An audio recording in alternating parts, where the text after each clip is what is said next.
Mm-mm-mm-mm. All right, everybody. Welcome to episode 63 of the Below the Yellow Line podcast. I'm your host, Joel Pavlon. Alongside of me, I have my colleagues, Daniel Ford, Austin LaPlante, and congratulations on graduating high school, Justin Heber. Yeah, You finally went through. How does that feel? it feels good. That's great. That's great. Um, all right, so On to better and better things, eh, Justin? Yep. so let's get into right off the bat. We have NASCAR Cup Yep. Series, 2 races this past week, 2 Xfinity Series races on the same track at Homestead Miami Speedway. The Truck Series returned for a thriller once again. And if you're into dirt bikes, we've been paying attention to what's going on in Salt Lake City. Oh yeah. All right. Just a lot going on in sports. If you're an endurance racing fan, this is a episode to watch. We're going to get really into what happened in the virtual 24 hours along, as well as the 24H series return in Portimao. But let's get started with the main events in the NASCAR Cup Series. Round 11 was the Martinsville Blue Emu Maximum Pain Relief 500, if I said that right. Yeah. Martin Truex Jr., who won last year's fall race in Martinsville, the first day to 500, took the checkered flag. He picked up where he left off by Yeah. leading 132 laps, started 5th in his 27th career win. Yep. Ryan Blaney, who led 34 laps from the pole, finished in 2nd. And we'll talk about that race a little bit Yeah. more once I read these results. Brad Keselowski, the 2-time winner at Martinsville, fell short to a 3rd-place finish. He led 5 laps and started 6th. Joey Logano, who won 2018, led the most laps, won stage 1, 234 laps led, started 3rd. Chase Elliott led a single lap, started 14th. He finished 5th. Alex Bowman finished 6th. Matt Benedetto 7th. William Byron, Kurt Busch, and Jimmy Johnson. No, Jimmy Johnson won stage 2, led 70 laps, and started 21st. And here's some notables. Bubba Wallace, 11th. Well done for him. Finished Good 11th job after for starting Bubba Wallace. Yep. 23rd. You saw him fight to stay on the lead lap towards the end there. Yep. Kevin Harvick ran into some trouble, finished 15th, the points leader. Yep. Still leads in the championship. We'll get into that later Yeah. after we talk about Homestead. Corey LaJoy, who led 5 laps, a very good run for Corey LaJoy and the 32 team Yep. for Go Fast Racing. He had to start from the 25th spot, and he finished 18th. Kyle Busch, very, Yeah. very unlike performance Yeah. by Yeah. a 2-time champion. Now that his car was just not on the pace. No, he finished 19th. Matt Kenseth, another unlike Matt Kenseth performance at Martinsville, you started 20th. Never recovered from those cautions, and I guess the wave rounds never worked in his favor. Denny Hamlin fell to 24th, and Eric Almirola retired, finished 33rd after leading 19 laps from the outside front row. Yeah, he had battery issues. All the Stuart Haas cars. The main cars had issues. Boyer had issues, but they switched. all the Harvick Stuart also. cars, Yeah. Stuart Haas cars just having problems Battery. left and right. Yeah. Yeah, and also the thing of, and people are wondering, where did Eric Jones finish? He finished back there also. There was only Truex was the only Gibbs car in the top 15. Like, he was the only one. Kyle Busch was 19th. Yeah, Eric Jones and then Denny Hamlin behind them. Like, yeah. What? So, with that said,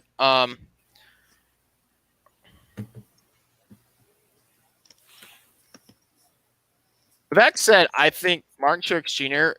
is gonna go far again because this is his first win with James Small as his new crew chief. Obviously, Cole Pern basically is beforehand was the only crew chief that won more than one race with Martin Truex Jr.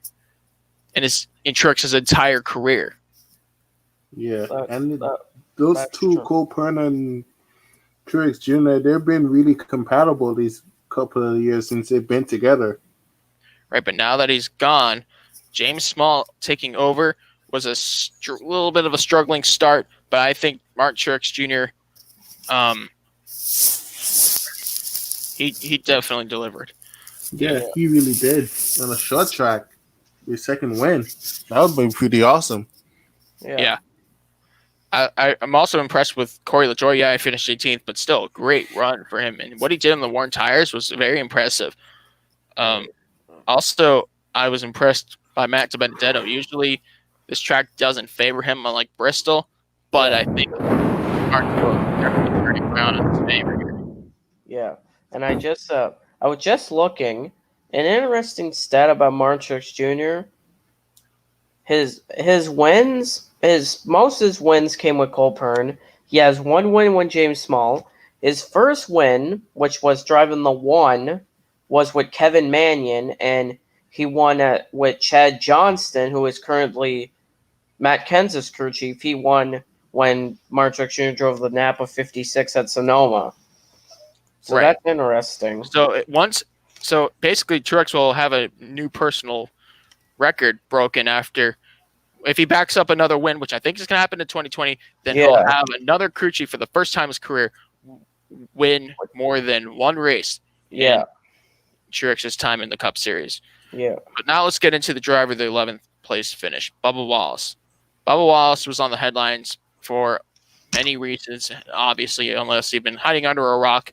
Yeah. I've been aware that NASCAR has made some significant changes, and I think that now may be the time to bring this up because it does intertwine with the Martinsville race, as everyone learned before the green flag drop, that NASCAR reassured everyone there will be no Confederate flags on any NASCAR property or racetrack, which includes venues, buildings that NASCAR owns.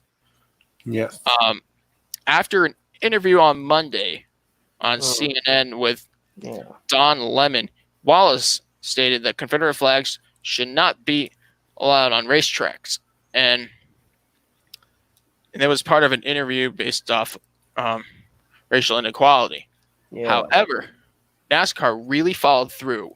Yeah. And did NASCAR time this decision the right way? I honestly think they did, Yeah. Yeah, I feel like they did. I want to quote. Go finish, actually. Yeah, go ahead. Oh, I'll let you speak after this, but I want to quote real quickly. YouTuber, his name is Black Flags Matter, Darian Gillen, very, very popular NASCAR YouTuber, who said that this is not a matter of what political view you have. This is a matter of right versus wrong. Yeah. Yeah, it is true. It's right versus wrong in every situation in life. It's pretty much what it is. And it's not only that, but it's also accountability when it's in that moment. Where's the accountability that's needed? Austin. Nice grand entrance. Yeah. That's what I'll always do. We're talking about the Confederate flag. I know I'm Danny, and don't mean to interrupt you, but this was really hard for you, right? Yeah, it's okay, Austin. It's fine. I was giving you a chance to continue to speak. Yeah. Yeah, I was just finishing up. You all right, Joseph? Yeah, here's what I'm going to say. And yeah, I did mention about what one of the YouTubers from NASCAR said, that this is not a matter of what political view you have. It's a matter of just being morally right versus wrong. And NASCAR was in the right with this. And I think they did a good job making this current time right now where fans are not allowed the majority of races to make this decision while they can control the process of this being made and enforced, that we will not have the stars and bars in our properties, in our facilities. The year is 2020, and there are people, and I'm not going to act blind to people who are sparking on social media and are very upset by this. And you know what? They're going to claim that this flag means heritage, but what they don't. means heritage for one person might mean Yeah. an era of systemic oppression, slavery, and hate. They just hatred. pretty much just hatred. Yeah. Yes. Right. People don't That's a understand good word that. right there. People don't understand, and people say every time they say something about that's a wrong flag, people say that's not true. The news is fake. But I'm like, it's not just the news that says that. You're not looking at the right. No, you're Not- you're you're picking not the look- wrong argument in my head. Yeah. Now let's go to. Now I have another really good perspective here about the flag being removed. Okay, you go watch sports car racing in Germany or any racing Yeah. over there, Yeah. right? And as someone who's a Jewish person, I have not seen a single swastika flag Yeah. from the 1930s and 40s during the devastating times of the Holocaust on the Yeah. racetrack. And you know Yeah. what? I mean, it's against the law, first of all, over there. Yeah. So weird, hate crime. But second of all, you know, I think it's a collective idea that showing or displaying that kind of flag in 2020 is a sign of disrespect and hatred, and there's no reason for that. So if that's taken care of in Germany, then obviously the Confederate flag applies to the same rules and should be gone too. And I'm glad NASCAR made the same decision here. I Yeah. think people in the infield, they have time to make the decisions. You're on board or you're out. Yeah, because do you want to know what NASCAR said? You could get fined for bringing one. That's what I heard. You could Or Yeah, get kicked that's what out. they said now. yeah, and kicked out. Like you gotta listen. You can't just say, it's a free country and stuff. You gotta respect what they decide. You have to respect the rules. You can't say, nah, I don't care and stuff. And like it's like the people that tried to say, I'm gonna break into Darlington and get in the track. I'm like, that's not gonna work out. Or the environmental Twitter group that had a planned protest on the Daytona 500 this year that failed Yeah. miserably. Yeah, that really If you failed. post something like Yeah. that, obviously security guards are watching. You know, Yeah, they once see it you. retweets to Yeah, the world. yeah, But here's my message to you fans: if you are, if you know, I mean, we saw a Blue Lives Matter scheme for Mike Harmon's team in the NASCAR Xfinity Yeah. Series. Kyle Letterman. That's fine. tried it. Yeah, We saw the Black Lives Matter scheme on Bubba Wallace's car when he finished 11th. That should also be fine. It's a two-way street. It's supposed to be a two-way street here. yeah, And like I said on social media in the past, if you claim to quote unquote leave NASCAR, go, please. Yeah.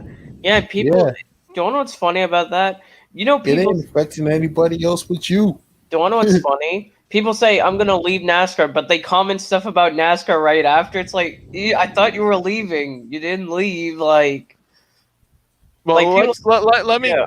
Speaking about leaving NASCAR, yeah. there is a driver in this topic here Oh is yeah, claiming Yeah. to leave Who NASCAR is he? and race to Sorella. yeah. Racist Sorelli. See, Is he one of those? Let's just say he's the Truck Series backmarker owner driver. the 49, and he owns the 49 and 83 trucks for CMI Motorsports. They actually bought the 49. They bought the Jay trucks Robinson. from Premium, and they bought them. And he has the 49 and the 83 trucks. Which, do you want to know what else happened with that? Bailey Curry left the team because of that. I wouldn't want to drive for someone like that either. And I then mean, they withdrew the 83 at Homestead, and they put Ray Cicerelli in the 49. at this point, the only driver who's going to drive for Ray Cicerelli's team in his final year of NASCAR will be Ray Cicerelli. Yes. Yeah, Should be yeah. announced. They're And going to peop- run like 2 laps and that's it. And people, yeah, they do star and part. He had a their blank own- truck, right? Yeah, yeah, the blank Not 49. surprised. And do you wanna what? Do you wanna know what's their best finish? Remember when Ray Cicerelli got ninth at Michigan last year in the 49? That's his only top 10. Other than that, Nothing. His Beat truck's me. in the back.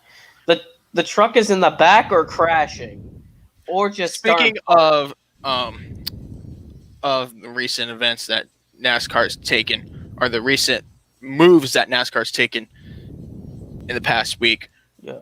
there is a helmet design company that a handful of Star Cup Yeah. Series drivers have left. That's the Beam Designs. They've posted a lot of tweets that were controversial, opposing the ban of the Confederate flag. Oh my And god. drivers including Jimmy Johnson, Ryan Blaney, Kyle Busch, Bubba Wallace, just to name a few, have ended Yeah. association with the So- Beam Designs. That's As a like, result. we're done with you. Yeah. I let someone else make it. Yeah. Which I find disappointing. Even though it usually the way it makes comments. I've seen some photos of the comments, and it reminds me of some of the Wendy's comments on Twitter of how they post on there. But Oh. that's something that's something else. That's I Yeah. didn't see that for myself. Wanna Thanks for know. giving me that idea, Austin. yeah. I should go ahead and lurk at Wendy's Twitter page when I'm bored. Yeah. So I And Burger think King's we've got Facebook. that. Sorry. We've And had Burger that King's side of. Facebook page as well. Yeah, I think we have everything settled on that.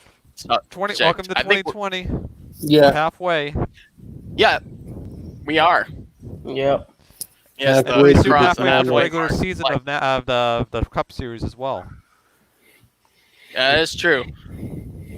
If everything stays on the schedule, that is, and we'll talk about the Homestead race quite shortly here, because I do want to get in the point standings, but not without that Homestead race because we had 2 races this past week. So here's round 12 for the Homestead 400. Denny Hamlin scored his 3rd win at this damn racetrack, and it could have been a championship had this be 2019. You saw the shrug when he got out of the car. It's like, yeah. why? Yeah. Yeah, that's just Painted mimicking the us. picture in his head like this will be the day I'm winning the championship, right? And I can understand that. He won stage 1, stage 2, and led 137 laps more than any other driver from first place on the starting lineup for his 40th career win. Yep. Chase Elliott, who led 27 laps, finished 2nd. He started 5th. Ryan Blaney, still yet to get that first victory in 2020, finished in the 3rd spot after leading 70 laps from 11th off the grid. Tyler Reddick, my pick to win, best career finish of 4th, Yep. leading 3 laps, starting 24th. What a job by that Richard Childress rookie. Man, Yep. Eric did I Almirola. tell? Go on, Danny. Hey, did I tell you what my pick to win? Wait, who was my pick to win on Sunday? Was it Kyle Busch? Yeah, I was. So I'm pretty sure he finished then somewhere in the top 10. Yeah, Almirola Yeah. finished 5th. Kyle Busch, who led 2 laps from the 4th spot, finished 6th. And we're going to get into Kyle Busch and Ryan Blaney in a little bit. Austin Dillon, who had a roller coaster of a week. Yeah. Wife Whitney giving birth to his first child, Too but much not heat after on- too much heat on Wednesday. Yeah. Wednesday. Yeah, that was- Fatigue forced him out. No, Yeah, that was a very was- scary That moment. was a very scary moment. Yeah. Yeah, And he was able to glad- rebound. glad And to he, know that- he wasn't the healthy lights going into the still race hot. Sunday. Yeah. Yeah. He wasn't in Exactly. a good Yeah. immunity, but managed to get 7th after starting 16th. So well done for Yep. the entire Richard Childress racing team. Yeah, that was a Christopher hard he fight. had Bell. started in the back of the field on that final restart, which was the final restart of the race, as it went caution-free for stage 3 to the end. Yes, Christopher Bell, well done. Yep.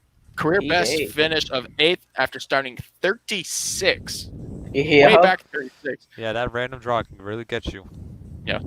William Byron, who started 22nd, finished 9th, and Brad Wow. Keselowski, who led a single lap, finished 10th after starting 3rd. Now here in the notables, Martin Truex Jr. started 6th, finished 12th. Another great performance by Bubba Wallace for his team standards, finishing 13th after starting Yeah. 17th. Yeah. Kurt Busch, who kind of fell out of the picture around the middle of the race, finished 17th. Alex Bowman, 18th. Oh. Points leader Kevin Harvick, 26th. Joey Logano, who led 27 laps and had a cut tire. Yep. finished 27th after starting second, and Ryan Newman finished 30th after starting Ooh. 14th. right. Uh, So here are the point standings, and the next race will be Talladega for race 13. We'll get into that later in the podcast, but Kevin Harvick has an 8-point lead over Chase Elliott. It's getting close now. Yeah, Chase Elliott's that was- creeping in there. Yeah, wasn't a good race for him. Harvick. He had a late flat tire, I do believe. Yeah, he Yes. did. Never recover. Looking down in the point standings, minus 29 with 430 points claimed is Joey Logano. Brad Keselowski crawling up the ladder here in fourth place. 412 points claimed so far. Ryan Blaney, 1 point behind him in fifth. Yeah. Martin Truex Jr. jumping up the ladder as well. 410 points. Placed him sixth in the standings. Denny Hamlin, who kind of fell in the Martinsville race, but came back up last night. Seventh with 395 points. Alex Bowman is really struggling in the last 2 or 3 races now. He's eighth in the championship with 380 points. Kyle Busch, and a very mediocre race in Martinsville, plus the 6th place finish at Homestead puts him 9th in the points with 359 and 338 points claimed as his brother Kurt Busch in 10th. So yeah, now I want to talk about Kyle Busch and Ryan Blaney, the 2 best drivers, in my opinion, still yet to win in 2020. What has kept Kyle Busch from victory lane so far? I think it's sometimes it's where he starts. Like early in the season, he didn't start too well in some races, and his car was not handling right.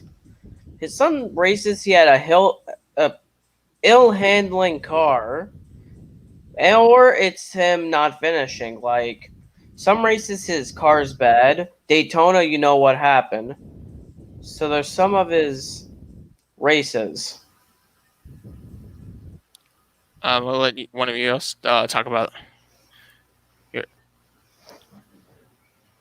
Okay, let me just tell you my perspective. Looking at the past 12 races that we've had in 2020, he has only led in 4 of those races. 14 laps in the Daytona 500, 100 laps at Bristol, 7 laps in Atlanta, and 2 laps last night at Homestead. Yeah, he does have the finishes. I mean, but still, Kyle Busch has 6 top 5s and 7 top 10s out of 12 races. That's basically half the season he's finished in the top 5. But in terms of Kyle Busch standards, that ain't it, Chief. But the thing about other things, like there's some other races that, you know what was interesting about Homestead, which I felt like it was kind of dumb. Usually Hendrick is not good at the short track. Oh, Yeah. Martinsville, all the cars in the top 10. Homestead, they have Elliott in 2nd, Byron in 9th, Johnson 16th, and Bowman 18th. Like, what? What has gone wrong? I don't what know. Happened? I don't know. Like, Bowman's not that bad at the mile and a half, and he gets 18th, which, Yeah. like, when I saw him in 18, I'm like, why is he back there? Like, he's just running. I know. He did worse than Michael McDowell, which is quite bad. And I'm sitting here thinking, what sense does this make? Yeah, like, Michael McDowell was the last car on the lead lap in 15th. Like, he was, like, I'm like, how is McDowell still in 15th there? And the Hendrick cars that Jimmy Johnson and Alex Bowman couldn't catch him, I'm like, that kind of does not make sense a little bit. Because a front row car is not fast compared to a Hendrick car, usually. Austin? Well, yeah, I honestly have to agree with what they both, Daniel and Justin said combined. Yeah. It was a bit of a meh race for Hendrick, but it's just one race. Yeah, it's another cookie cutter. But there's still more races till the end of the regular season. Yeah. Even though it's gonna be basically Talladega plenty different kind of races. Yeah. ahead. Talladega is That's the last. again wild card for that race. Yeah. Yeah, As long and as you keep all 4 tires on the ground.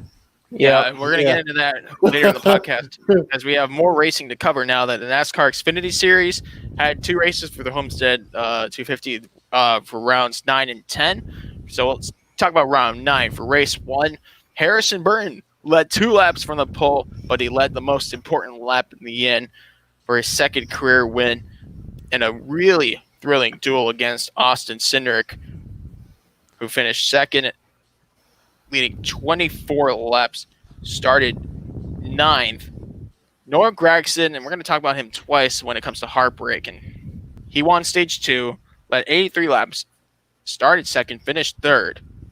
That last caution came out and just The last caution came out with like 7 to go. Ryan Sieg spun in the 39 car. yeah, and let me see down the list. Anthony Alfredo, career best finish of 4th after starting 21st. 5th place, Dale Earnhardt Jr. One-off start for the most popular driver of who knows how many years in the NASCAR Cup Series, leading 4 laps, started 12th in his own number 8. His teammate Michael Annett finished behind Dale Earnhardt Jr. in 6th place after starting 17th. Chase Briscoe, and this is amazing. He started from the pits Oh yeah. after a ballast came off, if I'm not mistaken. Yep. How many laps down was he? 6 laps down at the start. That still surprised me. He managed to get all those laps back more than likely on waiver rounds. Yeah. Not lucky dogs. He was never a lucky dog in any of those cautions. Yeah.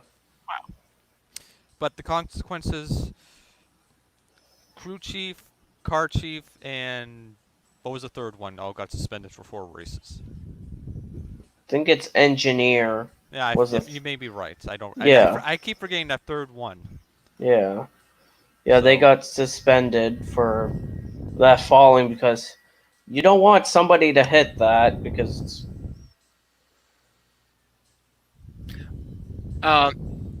And let's go down the list. Brandon Jones led a lap, started 4th, finished 8th. Ross Chastain led 26 laps after starting 3rd. He finished in the 9th, and Riley Herbst rounded out the top 10.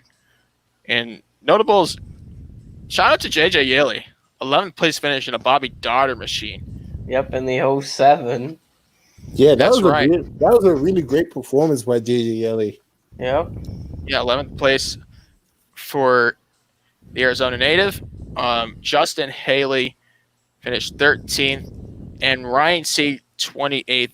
Won stage 1, led 27 laps, started 27th. And now let's talk about race 2.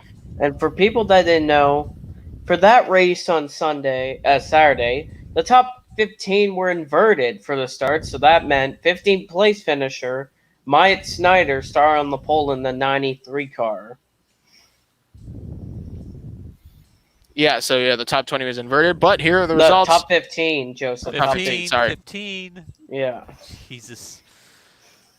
Yeah, top All right. 15, so Snyder started on the pole. Stay off the weed. Why? Okay. Chase Briscoe led 11 laps, started 9th, 5th Yep. career win, totally redeemed from. I mean, listen, if he came back 6 laps to finish 7th after starting from the pits on Saturday, then Yeah. absolutely he would win on Sunday. Yeah. But it didn't come out with, or it didn't come without heartbreak. Brandon Jones, Oh, that was finished, close. second. He had a really big charge at the end. Yep. Led 5 laps, started 8th. Ross Chastain, who led 11 laps, finished 3rd. He started 7th. AJ Allmendinger, another great performance for the colleague racing driver who has experience in all kinds of race cars. And he won the Dasher Cash. Yeah, I forgot about that. He started Yep. 38th, dead last, and finished 4th there. Yep. Noah Gragson, here we go again. On stage 2, led 81 laps, started 13th, finished 5th. Justin Haley started 3rd, finished 6th. Finishing 7th was Myatt Snyder, who led 1 lap from the pole Yeah, he led Harrison the first. Burton Yeah, finished 8th after starting 16th. Burton's teammate Riley Herbst 16. finished 9th, started 16th, and Austin Cindric, who led 60 laps. I mean, in his terms, that has to be heartbreaking. So running into trouble, finish a lap down, but he still got a top 10. Started Yep. 14. And let me just list down the notables here. Colin Garrett, career best finish of 14th, driving for Sam Hunt Racing Toyota. Yep. Started 21st. Ryan Sieg finished 19th. He won stage 1, led 7 laps, and started 28th. Justin Allgaier, a rough weekend for the number 7 Oof. team. Yeah. And Daniel Hemrick retired after crashing on the first attempt of overtime, finishing 31st. Yep. He started Yeah, Riley Herbst got hit by AJ Allmendinger, and that spun Herbst up the track, and it was a massive crash, and Hemrick took a hard lick in the inside wall, and also collected Hemrick's teammate Michael Annett in the 1 car. He had also pretty hard left front damage. All right, so for the NASCAR Xfinity Series, the standings look like this after 11 races so far.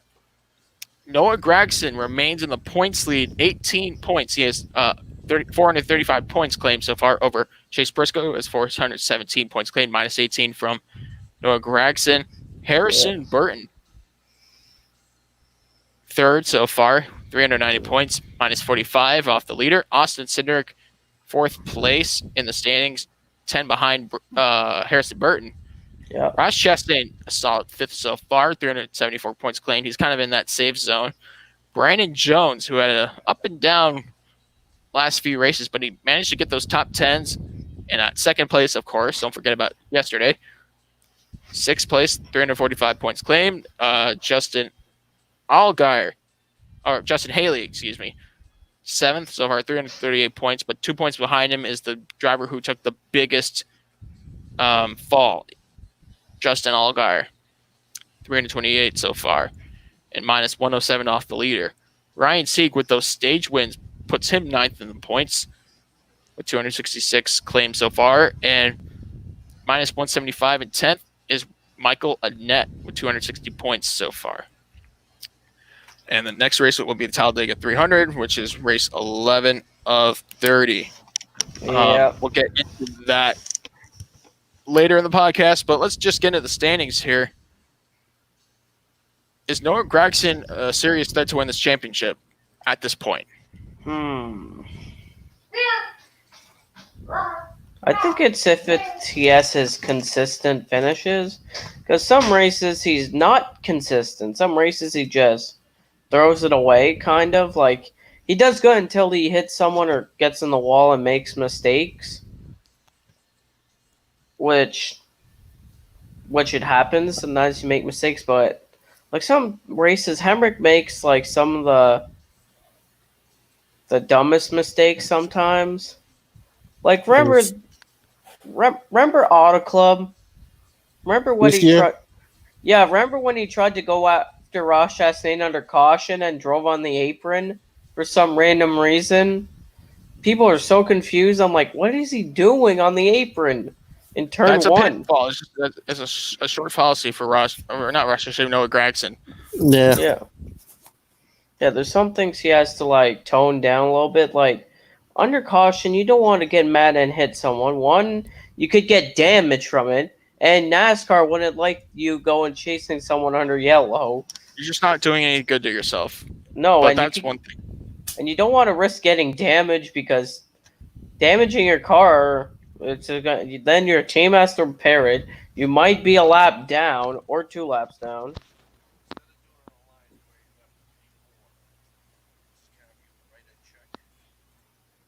All right. I think I'm slowly starting to say that Allgaier is not going to be the only driver that I think is going to win the championship. I predicted him to win the title earlier this year, but I'm starting to rethink it and go with Chase Briscoe or Harrison Burton.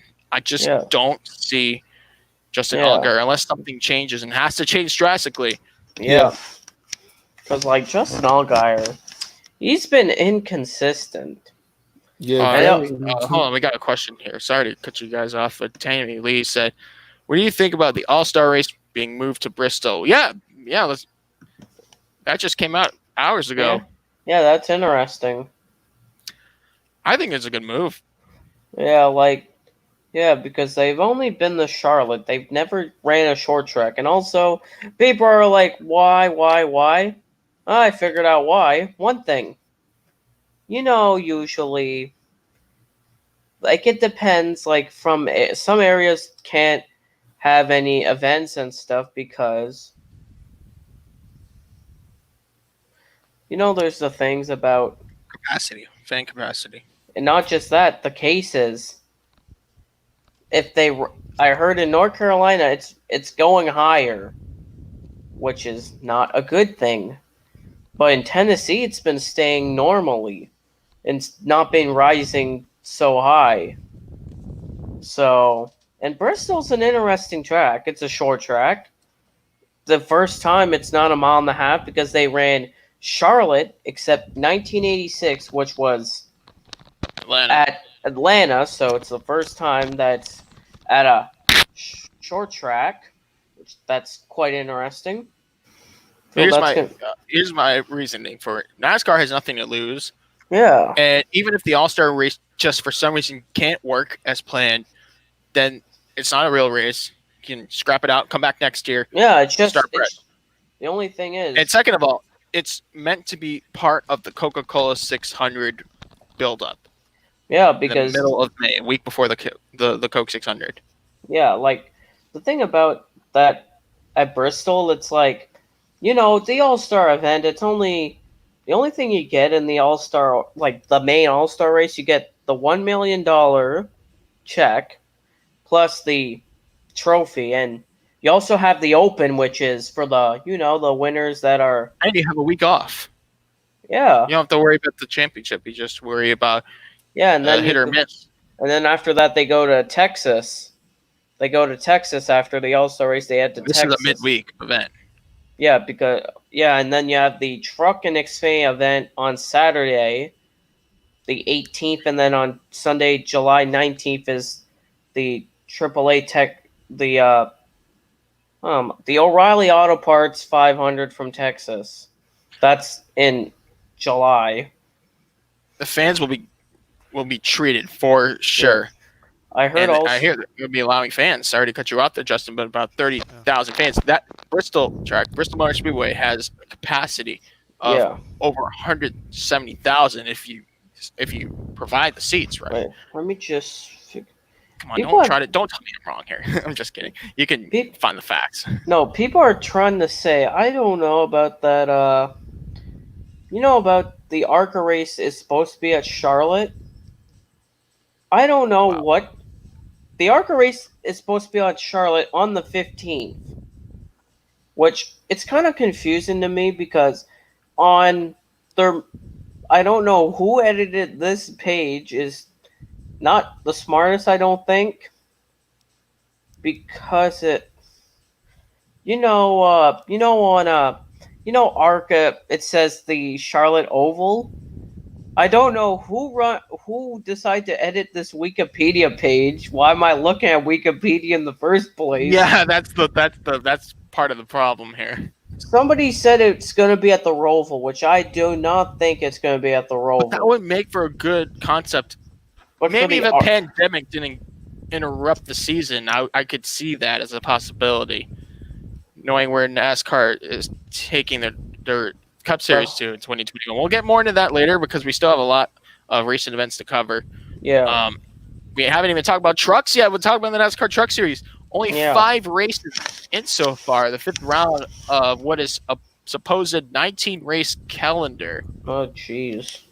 And that race was 200 miles at Homestead on Saturday night. And Kyle Busch, for the 3rd time in his career, goes to victory lane after winning stage 2, leading 82 laps, started 2nd, and for the 58th time in the Truck Series is a winner. Wait, Joseph, do you want to know what else is interesting about Kyle Busch? He had Go to ahead. do a drive-through penalty. He failed inspection a couple times, so he had to do that. He rebounded to win from going down pit road, which is really impressive. Very, and he had to fight Yeah. a lot of competition to get that win. Let's go Yeah. down the list. Tyler Ankrum finished second after starting in the 11th spot. Ross Chastain won stage 1, led 2 laps, started 15th. Chase Elliott had an up and down night. Led Yep. 3 laps, was involved in an early race incident. We'll get into that later. Yeah. He started 16th, but managed to finish 4th with a damaged truck. Johnny Sauter finished 5th after starting 10th. Todd Gilliland for Front Row Motorsports, a 6th place finish after starting 18th. Austin Hill 7. led 29 laps. Yeah, he finished 7th from the pole, Yep. led 29 laps. He won the race last year.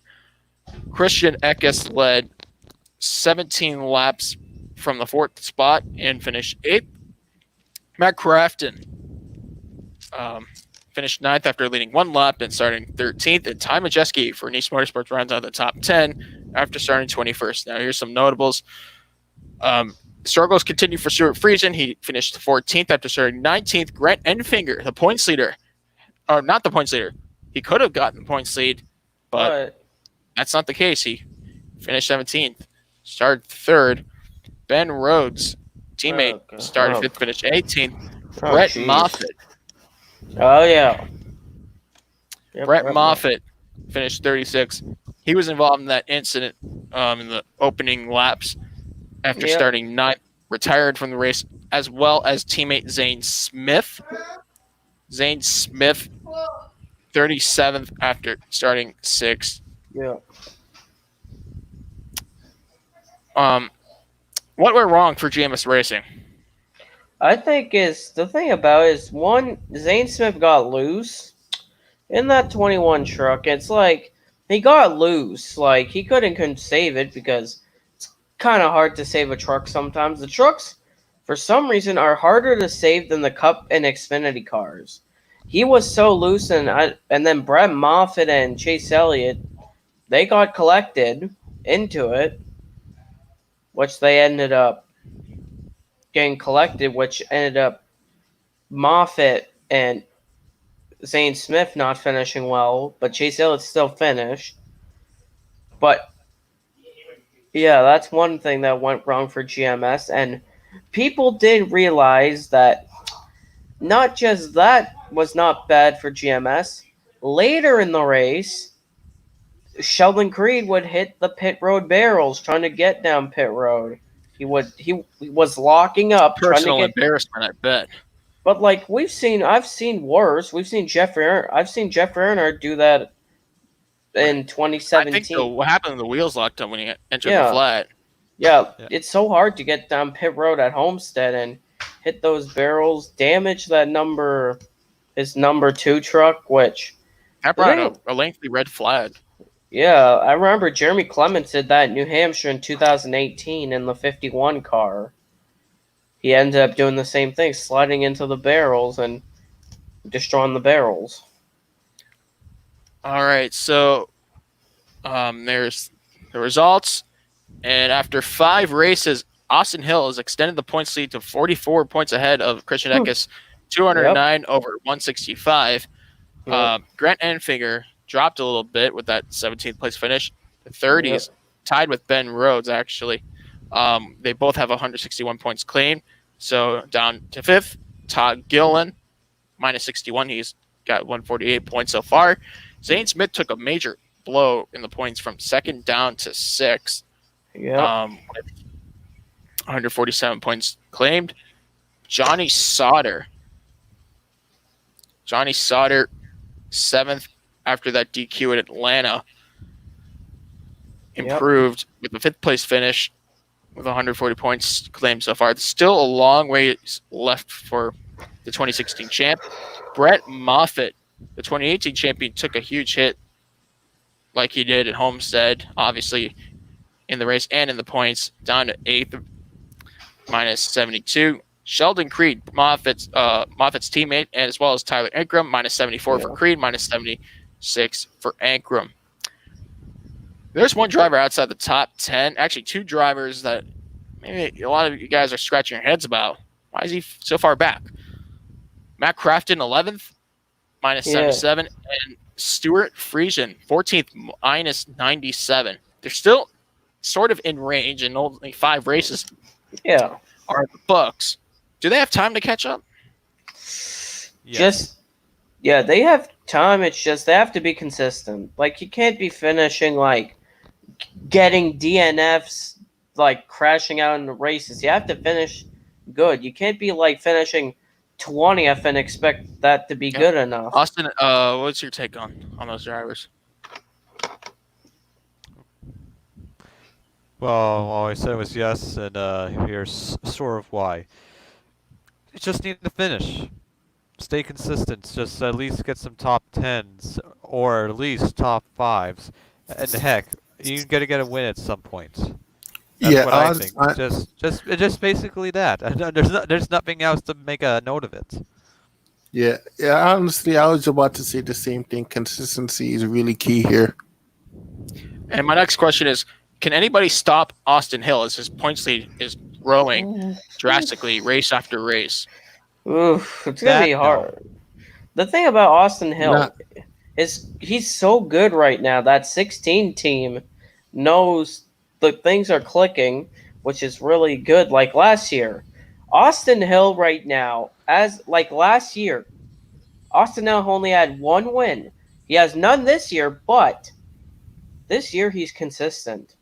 Last year it was up and down at this point. Right now he's consistent, which is really good. That he's staying consistent, which is So- a good thing. So the Truck Series will have a week off, but they'll come back for round 6 for the Pocono Poc- 150. Yep. We'll be getting into the Pocono and previewing that race. Yeah, that time comes, will let's- be very busy as well. So, yes, we just talked about stock car racing, but for the first time in who knows how long, sports car racing is back. And Yep. the 2020 24H series, which is a sort of lower budget sports car endurance Yeah. series. Yeah, it's not Um, like the IMSA series or WEC. It's not like them. No, but they run GT3s all the way down to TCR touring cars. Yep. They had the 24 Hours of Dubai. Now, obviously, 24 Hours of Dubai was a very lackluster and disappointing race, as there was over 60 plus entries for that race in January, and obviously January 2020 was different times. And Yeah. so now we go to the 24 Hours of Portimao. It's advance, basically 5 months later, and here we are. Yeah, we Only actually 15 cars overall. yeah, because some of the teams can't make it because travel restrictions are still there. Because they're if you're not knowing it, the pandemic is still going on. Right? So If you're, not you all have to the plan accordingly. yeah, you can't like some areas you can't travel like. So that's why there was only 15, and this race was actually 24 hours. It was not raining. It's not like that 24. Well, it wasn't Dubai. raining. It wasn't the rain that ruined No. the Dubai race. It was actually the track drainage system. As you know, in Yeah. the Middle East, you don't have to worry about rain as Yeah, much. Yeah, But I guess like, they overestimated they the didn't expect. possibility of rain. Yeah, that 7-hour race that was totally the longest 24 hours. What? I wish we could trade that 7-hour, 24-hour race with the 15-car grid and just redo the.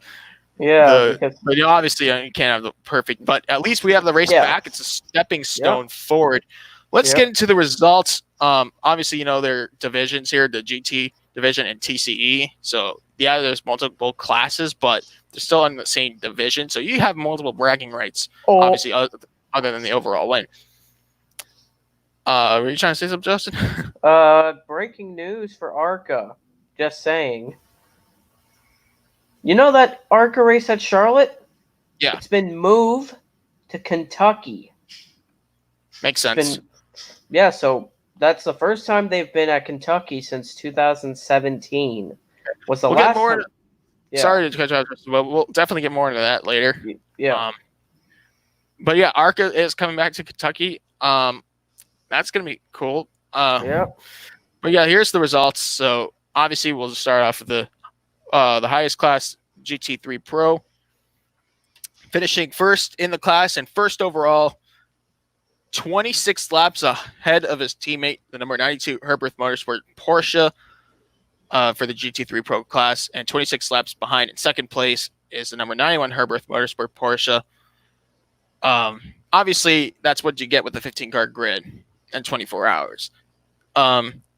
Finishing third overall and first in the 991 class. Oh, actually, before we get in there, let's get into the last car in the GT3 Pro class, which was the number 84 HCP Windward Motorsport team, the Mercedes AMG GT3. They started on pole after a grueling duel in qualifying, but due to an incident early in the race and a broken front wheel suspension, they finished last overall on lap 77. But yeah, let me go down to the 991 class, which is an exclusive Porsche 991 GT3 Cup car class. So it's a one make. Yeah. It was the number 921 Mueller Motorsport Porsche, finishing third overall, and the other car in the class finishing second and retiring ninth overall on lap 554 was the number 978 Speed Lover Porsche, a team from Belgium.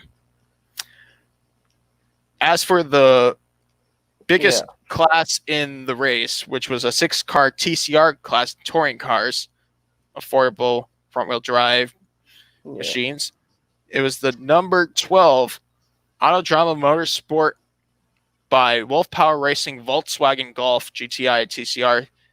They finished fourth overall in the race.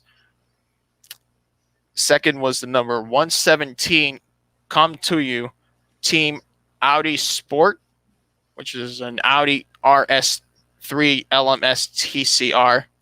Yeah. Fifth overall, and finishing third in the class, sixth place overall was the number 188 AC Motorsport Audi. Yeah. So I noticed a lot of Belgian teams here. Maybe the travel restrictions from Belgium have been levied compared to other countries. Let me read down the results here. Fourth place in the class was number 124 Code Racing Development Volkswagen. Fifth place was the number 1 Autodrama Motorsport by Wolf Power Racing Volkswagen. And sixth place, last overall. Yeah. Or not last overall, last in the class. Yeah. 12th overall was the Dutch team called Red Camel Jordans.nl. Seat Cupra Leon TCR is their card. So there's that. Then the Cayman class, a one make class for the Porsche 718 Cayman. Actually, no, I take that back. Just the Caymans, but not the actual models, or trim, if you call it. So winning that class, there was only 2 cars. There was the number 421 Mueller Motorsport Porsche. So you had 2 class victories in the same race. They finished 7th overall. They had a Porsche 718 Cayman GT4 Club Sport, and second in the class, finishing 11th overall. Many laps down was the number 408 Veloso Motorsport, a team from Portugal. Didn't have the best showing at home. They had a Porsche Cayman GT4 Club Sport 981. So yeah, 2 different Caymans, but in the same class here. Yeah. And lastly was the GT4 class. Only 2 cars entered, and the winner of the class finished 13th DNF. Was the number 401 Pro Sport Performance AMR Aston Martin Vantage GT4. And the car that finished second. So yeah, they've completed 222 laps before retiring. And then behind them, 14th overall, completed 133 laps before overheating and DNFing from the race was the number 412 Parkalgar Racing Team Mercedes AMG GT4. Okay. And let me see if they have the point standings updated. I know we don't cover 24H series as much unless they have key events. So I don't think they've come up with points yet. Maybe due to inspection and all that. But their next race is the 12 Hours of Monza on July 10th. I'm so glad they're holding on to that race on the calendar and they're making things work because, Italy's levying out the restrictions lately. And before the pandemic started, they announced the 12 Hours of Monza, and I was just thrilled. That is a track where I want to see an endurance race. Yeah. So that said, the best drivers around the world took part in the 24 Hours of Le Mans virtual. Yeah, not real life, guys. Just to clarify. Yes, and they used R Factor 2. And I think that was probably in my opinion, one of the best sim races of all time, as far as I can remember. And Rebellion beat Bicals to win the race. The number 1 car beat the Bicals team. They had many entries for Rebellion Williams Esports over the Bicals team. I think that was just so cool. The way they organized the race and broadcasted on ESPN, Discovery Velocity, and other areas, or Motor Trend as they call it now. That was so cool. Yeah. And I love the realism. They didn't just say, okay, you can have as many resets as you can. Yeah. And the race came down to fuel mileage. Yep. I'm trying to find the results here.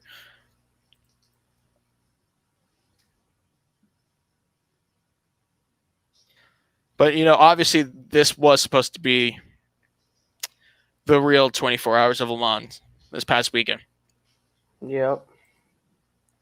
However, due to the unforeseen circumstances, here we are today with a scheduled Le Mans 24 Hours on the weekend of September 20th. So, yeah, they beat the number 4 Bicals Burst Esport team over the number 13 Rebellion's William Esport, and the number 33 2C's Motorsport finished 4th, and 5th place was the Veloz Esport 1 team number 24. And as for the GTE class, it was won by the number 93 Porsche Esports Factory team. Drivers Nick Taney, he really carried them on their shoulders. And he said he had hardly any sim racing experience before the pandemic started. In fact, he spent a lot of time getting on the sims, and now he's just hooked. And who can blame him? Yeah. Over the 93 was the number 95 Aston Martin Racing GTE, the number 80 RBG Esports team, number 64 Corvette Racing, and the number 88 Dempsey Pro Time Racing Porsche. So, yeah, I think I was entertained. Were you guys entertained? Yeah, I was entertained. That race was so good. It was really interesting seeing that, and people, it was really good. And Max Verstappen, I remember Team Redline, the number 20 car, they crashed at one point. It was interesting. It was not just, people thought, oh, Toyota's going to dominate. I'm like, it's not. They're not It's an not real LMP1 life. here. They're an No. LMP2 with the same specs, Yeah, and except for open setup. yeah, it was not just like the 2019 Le Mans race, which was the 7 and the 8 car. Here it is. It's this cars with the same spec. And that's one reason, and it was really an interesting race. Very. Yeah, you had that real life aspect. I mean, Yeah. It didn't look like they were treating this race like a joke at all. And I've Yeah. noticed a lot of professional race car drivers have sort of kind of treated the sim racing platform as a joke as they, got bored with it. But I don't see that. I didn't see that at all, really, with the virtual Le Mans No. qualifiers. Everyone was right on, serious, and passionate to win that race. Yeah. So that was awesome. Now let's get into races in the others categories, starting with two-wheel. The Monster Energy Supercross Series had 2 races this past week at Salt Lake City, Utah, which obviously they're going to finish the season at due to the pandemic. Yeah. Rounds 14 and 15 of their 17 race schedule. So race 1 was on Wednesday. Cooper Webb brought his KTM to the top step of the podium over Zach Osborne in the Husqvarna. Eli Tomac's Kawasaki brought a 3rd place finish for that team. Blake Baggett, 4th place in his KTM, and Ken Roczen's Honda finished 5th. Race 2, Ken Roczen up top the podium. How about that? Yeah. Even though he's at this point slim to none when it comes to the championship. That's not clinched yet. Yeah. And I'm not so sure about clinching scenarios. I've really tried to look for them, but I haven't seen any yet. Yeah. If anyone has, let me know. I'm very curious. Because we're not big in motorcycle racing yet. We're not big in that compared to stock cars. Ken Roczen over Cooper Webb, Eli Tomac, Zach Osborne, and in the Honda finishing 5th is Malcolm Stewart. So the standings look like this. 343 points claimed is Eli Tomac over Ken Roczen, who has 319 points. Cooper Webb, 1 point behind Roczen at 318, is 3rd. Justin Barsha, way back down to 255 points, is 4th. And Jason Anderson, 5th with 246. So the next race will be the last 2 races of the season at Salt Lake City. Once again, round 16 will be Wednesday, and the final race, round 17, will be on Sunday. Just about time for Eli Tomac to put the icing on the cake once again. Yeah. And next up, I have the ARCA East Series for race 2 of 6 Yeah. at the Toledo Speedway for the Toledo 200. It was won by Ty Gibbs, who led 183 laps over Sam Mayer, who led 21 laps. Brett Holmes, Chase Cabri, and Nick Sanchez were your top 5. And the standings look like this. Sam Mayer has 92 points, 2 points over Ty Gibbs with 90 points. Nick Sanchez back down to 79 points claimed for him in 3rd. Chase Cabri has 75 points in 4th. And Parker Retzlaff is 5th with 73 points. And their next race is not until over a month and a week from now at Berlin, July 25th for round 3 of 6. And there's also more breaking news for NASCAR. NASCAR is considering moving the number on the quarter panel for the All-Star race. Podcast. Just an idea. Yeah, which people are like, no. I'm like, well, I think it's a concept. Don't worry about it. Well, when it was the ARCA East series before K&N series, remember, they used some of the drivers had the number on the corner panel. Like, remember Harrison Byrne? He drove the 12 with the number on the quarter panel. So they're just experimenting. They just want to see. And people said, put it on the hood. I'm like, somebody actually wanted to put it on the windshield. I'm like, you're not going to put a big number on the windshield. They have to see out of it. You can only do that on Enter 2003. In real life, that's not going to work in real life. All right, so we're going to preview 2.5 races, I guess. Maybe put the 3rd. Dominic Martinez, how's everyone? I've been good. Yeah, I'm doing well. Submitted a paper. Still waiting a grade. Robert, I have I am your dad, okay? I'm taking calls. All right. So NASCAR Cup Series, we'll have the Talladega 500. Geico 500. The Geico 500 will be round 13 of 34. The NASCAR Xfinity Series, round 11 of 30 will be the Talladega 300. And ARCA Series will be back for the Talladega 200 for race 3 of 17. Let's talk about the Cup Series first. And I'm going to bring you guys with some stats, a lot of stats for the Geico 500 here at Talladega this Sunday. So last year's winners were Chase Elliott and Ryan Blaney. First race was back in 1969, and it did not come without controversy at all. It was won by Richard Brickhouse, a fill-in driver, one of many fill-in drivers that day. And so who has the most victories at Talladega? Obviously Dale Earnhardt with 10 wins. 10 wins for Dale Earnhardt over Dale Earnhardt Jr. with 6. Jeff Gordon has 6 as well. Brad Keselowski is the highest active driver with wins at Talladega with 5 wins, including his very first lap that was led in 2009 in bizarre fashion. Who could not forget about how Brad Keselowski won that race? Bobby Allison, Buddy Baker, Dale Waltrip have 4 wins apiece. Davey Allison, Joey Logano, David Pearson, Cale Yarborough, they have 3 wins. And Donnie Allison, Clint Boyer, Bill Elliott, Pete Hamilton, Ernie Irvan, Dale Jarrett, Jimmy Johnson, Terry Labonte, Sterling Marlin, Mark Martin, Jamie McMurray, and Richard Petty have 2 wins at Talladega.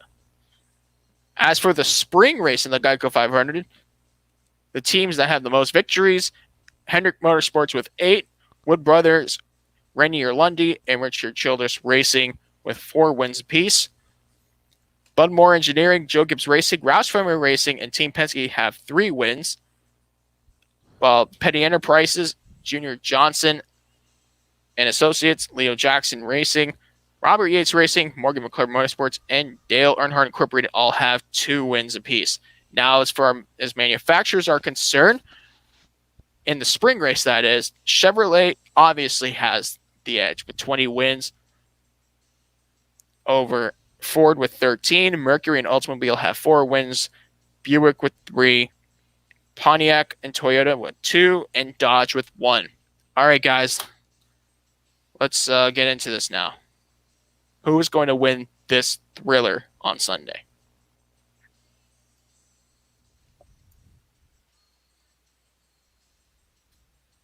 Someone else going to speak, or am I going to go? I don't hear Justin. Go ahead, Austin. Oh, well, feel for him. Well, again, it's basically anyone can win, but basically how the cars are running, or how they're set up, it's basically going to be a blocking race, and because of that, man, who do you think is going to be in front? So I'm just going to say Ryan Blaney. I'm going to go with the driver that has 2 top 5s at Talladega. He's struggling in 2020, but drives for JTG Doherty Racing. It's not who I think it is. A lot of people are going to jump to conclusions here, but it is Ryan Preece winning his first career race at Talladega, just like his teammate Ricky Stenhouse Jr. did 3 years ago. Justin, how about you? I don't think we have Justin here. There. Oh, there we go.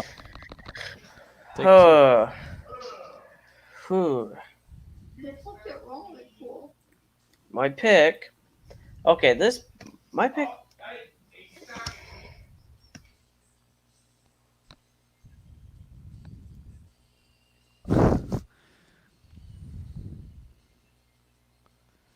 He probably has folks interrupting him. Yeah, I apologize. Justin will. Yeah, I know.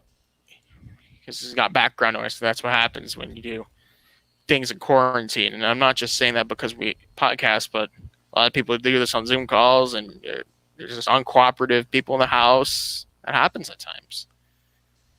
But, Justin, type in the chat who you think is going to win this race. Yeah, we'll tell you here, since you can't really see the chat. Oh, yeah. Unless he puts it in the chat. And I don't know where Danny is, but I think he set sail for dinner. Okay, this driver almost won. He was leading. Actually, it happened twice. 2017 got passed on the final lap by Brad Keselowski. 2019 lost by mere inches from against Ryan Blaney. He's made the headlines for scary reasons after nearly winning his second Daytona 500 in February. The Rocket Man Ryan Newman will beat Justin's prediction to win the Talladega 500. Austin, did you give your pick out yet? Or did I just have short-term memory loss? Who was your pick? I think we both have. Oh, Ryan Blaney. Oh yeah, Ryan Blaney. There you go. That's understandable. Have a good day. And I'm just gonna wait on Danny. Whenever he Yeah. comes back, we'll hear Yeah. his pick to win. I have a feeling he's gonna skew his prediction. Now let's talk about that Xfinity Series race. The Talladega 300 is round 11 of 30. Last year, Tyler Reddick took the victory. Yep. And the first race was back in 1992, won by Ernie Irvan. As for most victories, Martin Truex Jr. with 3 wins, and they all came consecutively. Joe Nemechek, Joey Logano, and Elliott Sadler share 2 wins apiece. As for team victories, Joe Gibbs Racing and Dale Earnhardt Incorporated lead that list with 5 wins apiece over Roush Fenway Racing and Nemco Motorsports. Team Penske and Junior Motorsports with 2 wins. As for manufacturers, Chevy leads the list with 16 wins over Ford with 6, Toyota with 4, Dodge and Pontiac with 1. So there are your numbers, there are your stats, but obviously the only former winner in entering this race is a driver who is driving for a backmark team, but he also brought them their best finish ever. Yeah, Mike Harmon Equipment does have Joe Nemechek, the 2-time winner at Talladega, behind the wheel. But I don't think that's going to be enough. No. Their best finish is 15th and 16th at Daytona. That's because they got by Rex. But the thing about it, They plan to lay back anyway. but their best finish at a their best ever finish was at Charlotte, 18th by Bailey Curry in the 74. Like, no, that was not. I'm stupid. That was Atlanta. That was Atlanta. That was Atlanta in the Bailey Curry getting 18th on the lead lap. Also, that's impressive. So I have a feeling that tells me that a team like that, they're going to come with extra good equipment. You know, the small teams, they like to save equipment for Talladega, Yeah. right? So Yeah. that means my pick to win the race will be Ryan Sieg. Yeah. Oh, my pick. Jeez. You about shocked me. Okay, my pick. This driver, he's not running full time. He drives for Junior Motorsports, but not full time. And it's not the driver. It's another driver in that 8 car. Just say it. No. He drove this car at Daytona. He had a shot to win, but he crashed out. Jeb Burns going to victory lane. Why don't you just say that? Wow. Austin? You two shocked me so far. But I think, just like Cup, I think it's basically going to be a matter of blocking. I don't think last minute slingshot moves are going to do it. Guy out front who's going to win it. Depending on who is in the entry list, even though it's probably going to be obvious. The hell, Michael Annett. Michael Annett? Okay. Yeah. That's not a bad pick at all. After all, he won Daytona in dominating fashion in 2019. That's something most drivers can't say. That most of them can say, "Oh, I won off luck," but not too many say, "Okay, I had the better car to win." Now, Yeah. obviously, the ARCA entry lists fluctuate drastically because it's ARCA and it's But a come and go also- kind of series. But also how ARCA works this season, because last year they were not like the K&N, both K&N Right. series. The thing about it, this year it's when you click on entry list, it's put on the Racing Reference, which Racing Reference basically does the entry list for ARCA now. That's why it takes a little bit more time compared to last year. ARCA had their own entry list, so we don't know. But the only thing we know, we have the big teams like DGR Crossley will have 3 of their cars. They'll have Deegan, Tanner Gray in the 17 and the 46 Ted Moffitt. We have Venturini has their lineup with the 15 of Drew Dollar. They have the 20 of Ryan Repko in car 20 and the 25 Michael Self. Basically you have the full-time drivers. I heard Sean Corr is going to be in the 8 car, which he runs the play tracks, Sean Corr is actually good at the play tracks. Like Sean Corr, remember Very good. Remember 2018? Oh, he was so close at Daytona in that 43 car, which he's in the renumbered 8 car, So, the ARCA race, that's going to be interesting. I'm just trying to think. I think for this race, it's going to come down to Michael Self. He's very good at these tracks. Obviously, he won Daytona this year. And usually when we know the full ARCA entry list, the prediction of who's going to win the race will just go upside down. But yeah. My pick, which I know this driver's in the race because I'm friends with him on Facebook. This driver, he drives for Chad Bryant Racing. The number 22, Brandon Lynn. Oh. Yep.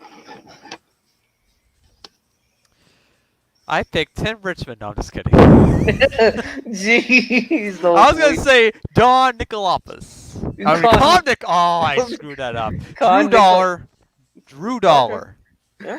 For a sec, I thought you were predicting who was going to finish last place of the running. No. Talk to who's his name? Who's the name does that? Everything last. Brock Beard. Thank you. NASCAR. I know it starts Great with a B YouTuber. and Go ends ahead. with a B. NASCAR fan. What's his name? No, NASCAR Man 92 or something. Yeah, Drew Dollar. Good going. All right. So let's just get into, now that we've covered everything for race previews. Let's just see what we haven't talked about yet. Talladega will have fans in attendance. 5,000 paying spectators will be allowed at the race. Yeah, it has to be in 150 miles. 150 miles. So whoever's outside 150 miles, you can't go. And you can't sneak into the racetrack. That's not going to work. Don't try it because I don't want to hear... They'll be sitting spread out like the invited crowd did at Homestead yesterday. And also, if I see on a social media that say, "Oh, I got in jail for sneaking on a track," I'm like, that's what happens when you try to sneak in. You don't do that. Oh yeah, so that's a step up though. Now that we're getting fans back in the stands. If you watch football and I mean general like rugby or I mean I don't follow rugby as much, but in New Zealand, Auckland, New Zealand, where there's currently no alleged cases of COVID-19 as we speak, they had a match Saturday for us, with 20,000 paying spectators, and I didn't see too much COVID intervention there. I didn't see that many masks. Or they all sat close together like they did in pretty much anything in 2019. So maybe for supercars we'll see something very interesting when it comes to crowd access. Let's see what else we have here. Speaking of supercars, congratulations to Shane Van Gisbergen and the AAA Race Engineering Holden Racing team for winning the Supercars All-Star E-Series title. Ooh. It was an eSport championship. They've raced basically multiple races at different kinds of tracks, some wild tracks like Michigan and Charlotte Oval, like tracks not designed for supercars racing, but they all managed to have some fun, for people to watch on TV. Well, during Well, the off time. I once did I played Forza 6 a lot, and there was one career mode race. I was driving the V8 supercars at Daytona, and for some reason the AIs were just braking for the corners. That's I what was happened going in Gran Turismo. I was going flat out, and they were just braking. I'm like, why are you braking? I was so confused. Yeah. So there's that. Let me see what else I have here. Oh yeah, let's talk about Formula One.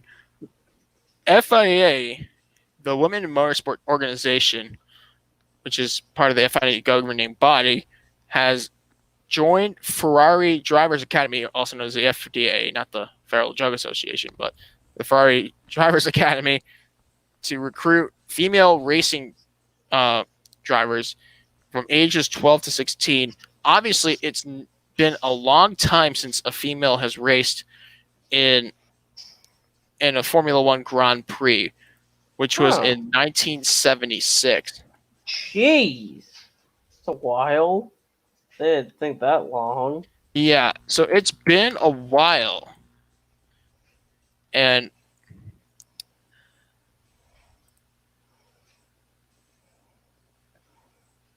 so a driver that reminds me of what happened, obviously, Leila Lombardi, who she lived a very short life, unfortunately, died at the age of 50 of cancer in 1992. She raced in 17 entries for 12 starts and is the only female to have any sort of points in F1. She had a half a point because the rules were different back then. Yeah. But it has been almost 44 years. So I think it's a great step up for single-seater racing. Obviously, we've seen a lot of success with women in motorsports, especially when it comes to Formula racing, as the W Series is basically the IROC for women. Yeah. As they recruited the top female drivers from around the world to do like a 8-race schedule or something. Obviously, unfortunately, it will be off for 2020 due to the pandemic. But more to come on that. Speaking of F1, Yeah. a lot of tracks that are like pushing to hold a Grand Prix race behind closed doors if possible. Yeah. The Algarve circuit, which was, obviously the host of the 24 Hours of Portimao this past weekend, is bidding for one race as well as the track that was the first to remove itself from the schedule due to the pandemic, the Shanghai International Circuit, hosted the Chinese Grand Prix. Yeah. In fact, they're rumored for a doubleheader in 2020. Huh. I don't see that happening. It's going to be After all, hard. they were the start of this. They were the start of this. You know what I'm Well- going to say. I can't really say it. Yeah. Well, I wouldn't go there. No. You can take this and shove it. I don't want. Speaking I don't of the song title, take the job and shove it. But speaking of Formula One, George Russell won another esports Virtual. F1 race, the virtual Canadian Grand Prix. That was actually the last Yep. pro F1 showcase. Yep. In half a month, we'll be back on July 5th. Yep. And also in that esports race, there was drivers and only two. There was only two, like, YouTubers in the race. We had Arav driving Alpha Romeo, and we had Ben Daly driving on, which was interesting, which is good for George Russell, which he was the F2 champion in 2018. Right. Part of the Williams program. They've been struggling financially lately. Yeah. Gran Turismo 7. If you have been living under a rock, then you have not learned that there is the announcement of the new PlayStation 5. And of course, Polyphony Digital And PlayStation, as well as the Gran Turismo series, took action right away with Gran Turismo 7 being announced, which is the exclusive racing simulator for people on PlayStation. It's basically like Forza. Yeah, Forza is Xbox, which like when I like the things about what the gaming companies are trying to do with designs are like if you haven't seen the design for the PS5, it literally People make looks games of it, like, oh, it's a stadium. If you turn it sideways, it looks like a Wi-Fi router if you put it like up.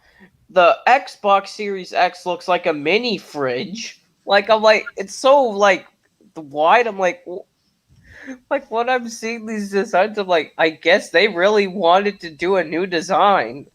They really want something new. I can tell you that.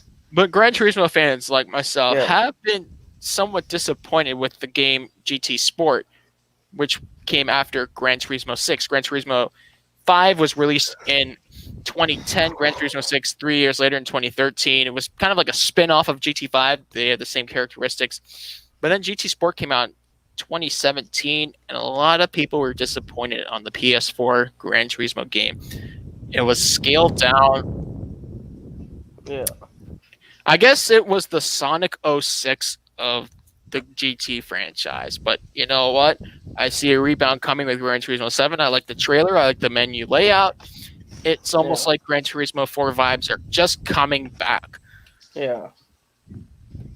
All right. Let's see what else I have. Brock Over the Top is a biopic movie about Australian racing legend King of the Mountain, Peter Brock. Supposed to come to theaters on June 22nd. Be on the lookout for that. Peter Brock, I mean, he had a very long and successful career, winning Bathurst 11 times, right? I think it was 11 times. I don't.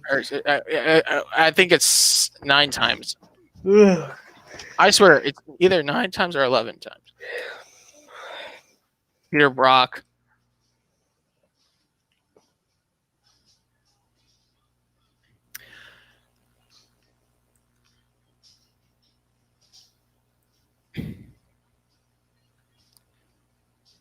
But here's what I'll tell you.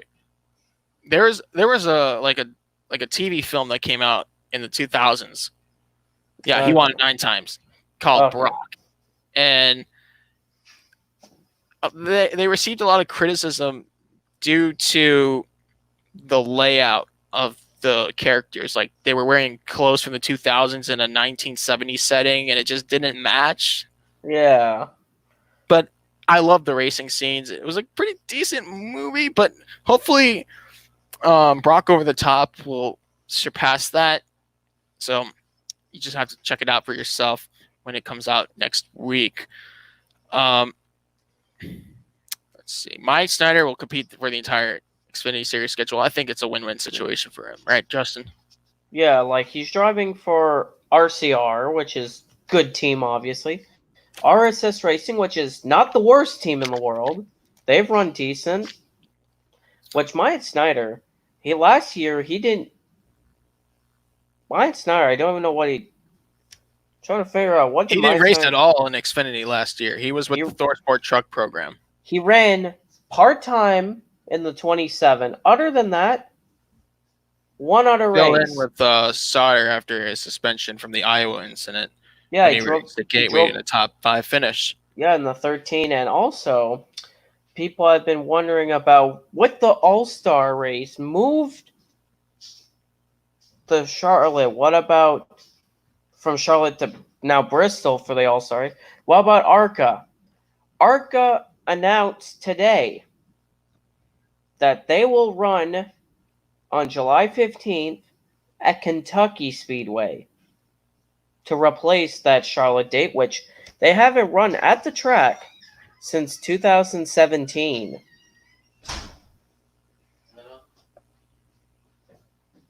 That's pretty good. Obviously, they have a reason to leave Charlotte because they were supposed to be intertwined with the All-Star Week. Yeah.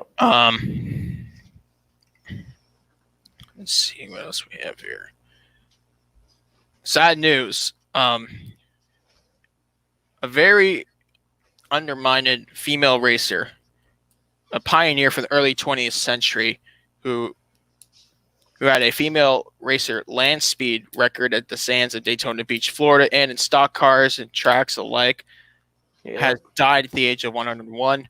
Vicky Wood had broken a lot of small barriers for women in racing, and she lived a long life, and she'll be missed. I think if it weren't for her, many doors probably wouldn't have been open for drivers like Janet Guthrie or Shauna Robinson in the future. But I mean, for that, in that sense of time, like obviously the 50s and 60s, you add 30 years later, you see Shauna Robinson. Add 20 years later, Janet Guthrie. And so, yeah, she deserves a big thank you for that. Let's see. What else we have here? Let's talk about track rumors. We love rumors. Who doesn't love rumors? Yeah. Obviously, now that we know the All-Star race will be at Bristol, IndyCar has a rumor to go to Nashville Superspeedway in 2021. As you guys know, NASCAR Cup Series will debut at the track next year.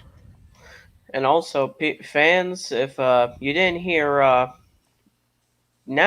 sources say NASCAR will experiment with having the numbers on the quarter panels for the All-Star race at Bristol, which we've seen that before in the East and West series. Some cars run with the numbers on the quarter panels. They are trying it to see, which is really interesting, which people say it's a bad idea, but the spotters won't have a problem. They still have the number on the top of the car, but for the fans, it'd be kind of hard, but like... It's just an experiment. I think that should be the option of the team on whether your number is in the center or in the quarter panel.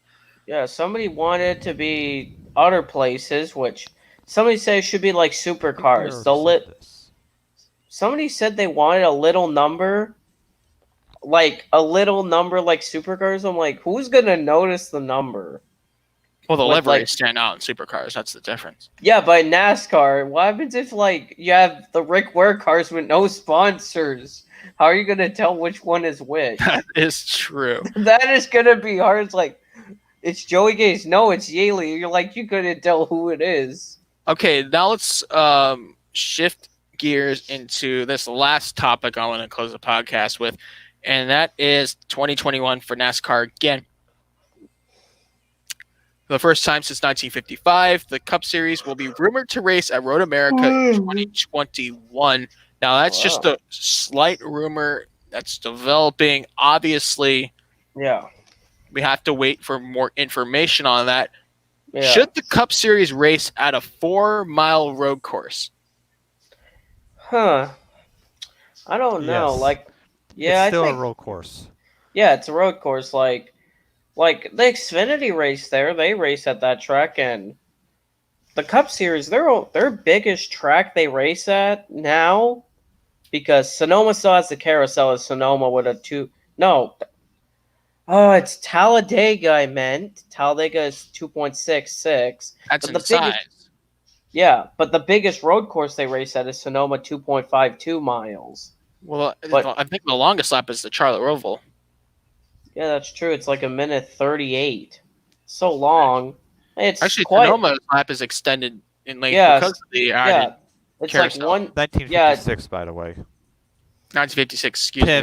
Flock won that. I thought it was 55. Yeah, Road America's been I think it's the Watkins Glen of the Midwest, in my opinion. Yeah, the track is really good. Like, it does good racing.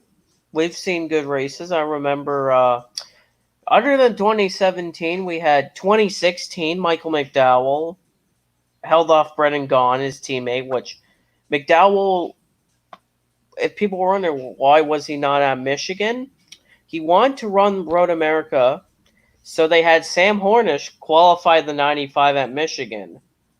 And also, another fun thing about it, other than those races, 2017 was interesting, but 2015, That was quite interesting. Ryan Blaney was trying to catch Paul Menard, which Menard won at his home track Very popular win. in the That was actually his 33. last win in the series. Yep, driving that RCR number 33, which that was a good win for him, holding off Ryan Blaney in the 22. I think the race would be good, having it like about a 60-lap race for the Cup Series. That's like a good Grand Prix distance. Yeah, because like the Xfinity race, they only do 45. They trimmed the laps after the controversial race in 2011. Yeah, it was 50 laps, and people running out of fuel. Ron Fellows bet And the under Green Tracker rules were just so unideal for a road course like Road America. I think everyone figured that out after 2011. And Ron Fellows going too fast under the pace car, so they gave the win to Reed Sorensen. I was so confused. I'm like, why Ron Fellows was going too fast under caution? Allgaier also ran out of NASCAR should have stuck fuel. to the local yellows on that last lap. They would have saved themselves a lot of drama. But there's so many controversies. Allgaier ran out of fuel and lost the race. But, Greg Biffle, remember he ran out of fuel and they said whoever does not maintain speed, they go in the back. So Boyer should have won. People said Boyer should have won Kansas 07 because he was actually maintaining speed while Biffle ran out of fuel. There was only like a few inches between when he ran out in the line. Obviously, it was a little bit understandable, but we're talking about a long road course here. Yeah, Allgaier They're running not going to out. wait for you to crawl across the line. No, Allgaier was all the way in turn 6. He was in turn 6. Turn 14's all the way at the other end of the track, which he's going to be there for a while. Trying to get the turn. Yeah, he wouldn't even make it. He would probably ran at out. least he made it up in 2018 with a win. Yeah, 2018, Allgaier was so good at the road courses in that year. Some of those road courses, like Mid-Ohio, right before that, he was so good. Oh, yeah. Really... You had to get around a rough Austin Cindric to do that. Okay, so I think this is a good stopping point for the podcast. Yep. We're going to have a lot of interesting things to talk about next week. We'll preview the return of Australian V8 Supercars racing for 2020. Next week, we'll review Talladega and the possible chaos. Yep. So far, they're saying no sessions at all before the race. No practice, no qualifying. I don't know if the drivers are going to like that. Well, the thing about it, I heard, because ARCA practiced. ARCA has one session of practice, no qualifying for them either. So that's understandable. What happens? Wait, I heard for ARCA as a draw. What happens if it's not like NASCAR's draw? What happens if it's like a like the Wayne Peterson car starting in the front row? Oh God, that would not be good. I could do that on Internet 2003. Actually, the person who created the cars for the car set put the Wayne Peterson cars at 15 overall. So they go 130. That would be weird. Just the commentators saying, "Wait, Tim Richmond on the pole with Con Nicolopoulos in second." I'm like, that's your fantasy. I listen. Yeah. What I want to see is some fun, action-packed, and safe race. I mean, honestly, I don't want to see a repeat of the Daytona 500 finish. Yeah, I just want to see not clean, but good racing without bad. I want to see everybody, come back, in good spirit. Basically, that's I just want them to be okay, not riding out of the truck in an ambulance. I don't want to see that. But here's one thing: the 5,000 fans will definitely get their money's worth. Yep. Yes. Thank you very much for watching the Below the Yellow Line podcast, episode 63. We'll be back next week for episode 64. For my partners Daniel Ford, Austin LaPlante, Justin Hebert, and myself, Joe Laney Pavlon. Signing off. Take care. Bye.